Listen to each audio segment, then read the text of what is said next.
Welcome to the heritage of our fathers. Today's story is of Queen Idia Esigie. In the heart of the ancient Benin Kingdom, amidst the sprawling plains and dense forests, lived a young woman named Idia, born into the esteemed Edo lineage of the Ogiso village, near the present-day town of Yoromi. Idia's early life was steeped in the rich traditions and communal harmony of her people. Her parents, revered for their wisdom and integrity, instilled in her a strong sense of duty, a keen intellect, and an indomitable spirit.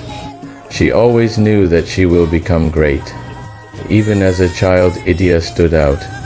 Her beauty was not just in her striking features, her graceful bearing, her luminous eyes, but in her sharp mind and an unusual aptitude for strategic thinking, a trait often reserved for men in that era. She observed, she listened, and she learned, absorbing the nuances of village politics, the art of negotiation, and the subtle rhythms of power that governed the kingdom. While other girls her age focused on domestic crafts, Idia often found herself drawn to discussions of warfare, diplomacy, and the preservation of her people's sovereignty.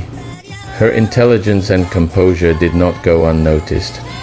Word of her remarkable qualities eventually reached the ears of the then Obas, the reigning monarch of Benin. It was customary for the Oba to select wives from various noble families, solidifying alliances and ensuring the continuation of the royal lineage. Idia was chosen, and she journeyed from her humble village to the grandeur of the Oba's palace, a world away from her familiar surroundings. Life within the palace walls was a complex dance of hierarchy, rivalry, and tradition. Idia navigated this new world with grace and intelligence, quickly earning respect among the royal household. Her inner strength and strategic mind, cultivated since childhood, proved invaluable. It was not long before she became a favorite of Obas, and soon she gave birth to a son, the future Oba Esigie. However, the path to greatness for Idia and her son was fraught with peril. Upon Obas' death, a fierce succession struggle erupted.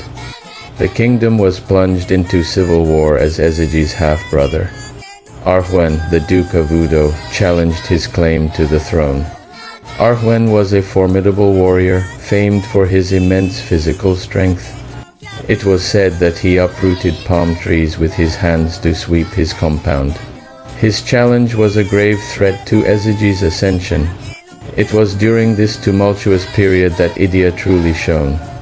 She was not merely a passive observer. She became a force of nature, a strategist, and a spiritual guide for her son.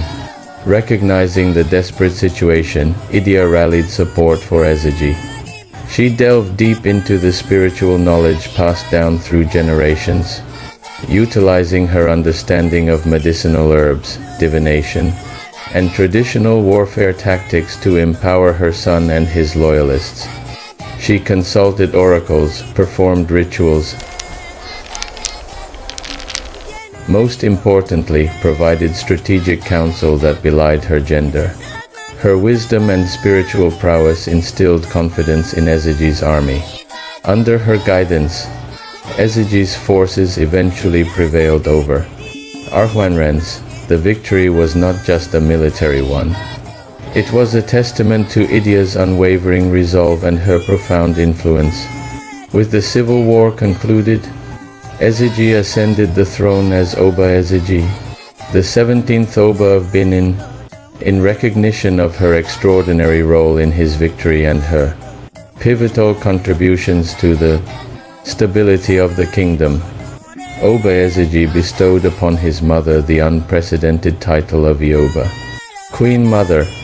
This was a revolutionary act, as prior to Idia, there was no formal title or palace for the Oba's mother. The title of Ioba elevated her to a position of immense power and influence, making her a formidable political and spiritual figure in the kingdom. As the Oba, Idia continued to advise her son on matters of state, warfare, and diplomacy. She played a crucial role in the successful campaign against the Igala people, who were threatening the northern territories of Benin. Her strategic insights and spiritual support were again instrumental in securing Benin's borders and expanding its influence. Queen Idia's legacy transcends her military and political contributions. She became a symbol of female strength, wisdom, and leadership in a patriarchal society. Her image is immortalized in the famous 16th century ivory mask, one of the most iconic pieces of Benin art, which was worn by Oba Esigie during his reign and later served as the emblem for Festac 77. This mask, with its serene yet powerful expression, represents not just a queen, but a warrior, a spiritual leader, and a mother who saved a kingdom. The story of Queen Idia is a powerful narrative of resilience, intelligence, and a mother's devotion that reshaped the history of the great Benin Kingdom, cementing her place as one of the most revered figures in African history.